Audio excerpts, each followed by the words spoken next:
5 साल कैसे चले गए पता भी नहीं चला। ऐसे लग रहा है कल ही रिजल्ट आया था और 5 साल इतने जल्दी में चले गए। उसमें से 2 साल तो कोविड के कारण सबका ही नुकसान हो गया, लेकिन उससे उभर के 5 साल में बहुत सारे नए रिश्ते, नई दोस्ती, बहुत सीखने को मिला 5 साल में। और जिस तरह आप और आपका पूरा ऑफिस, कभी कई झगड़े भी हो गए, कभी आप हमसे नाराज़, कभी हम आपसे नाराज़, लेकिन रिश्ता बना रहा। और मैं मेघवाल जी, प्रहलाद जोशी जी और स्पीकर साहब के पूरी टीम बहुत बहुत आभारी हूँ कि थोड़ी सी नोक झोंक, थोड़ा हंसी मजाक, इसमें 5 साल बहुत सबके अच्छे निकल गए।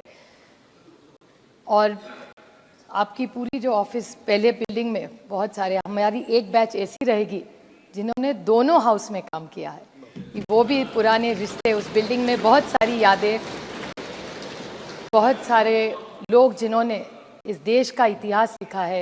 ये देश 70 साल में जैसे खड़ा हुआ, उसमें सबकी मेहनत उस बिल्डिंग में रही थी।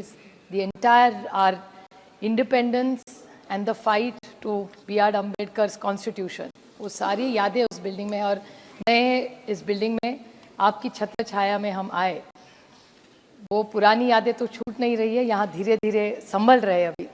लेकिन आप सबका मैं तहे दिल से आभारी हूँ कि आप सब ने हम सबको साथ दिया। और कहते कहते जिस निर्वाचन क्षेत्र से मैं आती हूँ, बारामती लोकसभा के सारे लोगों को मैं बहुत आभारी हूँ।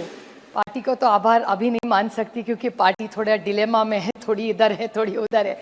वो तभी कोर्ट ही डिसाइड करेगी किसकी होगी, वो तो टाइम बताएगा, अगले टाइम जब आएंगे।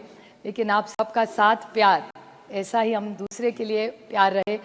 जो पॉलिटिकल लड़ाई है वो तो चलती रहेगी, लेकिन हमारे रिश्तों में कभी अंतर और कटुता ना आए, इसी में हमारी, this is the best thing of democracy.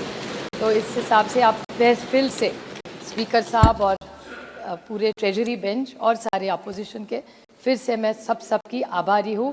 सब हमारे दोस्त चुन के आए और इस देश को सशक्त करने के लिए और इस विकास में हम एक दूसरे का साथ देते रहे। इस साइड या उस साइड कोई बात नहीं, लेकिन देश हमारा बड़ा होना चाहिए।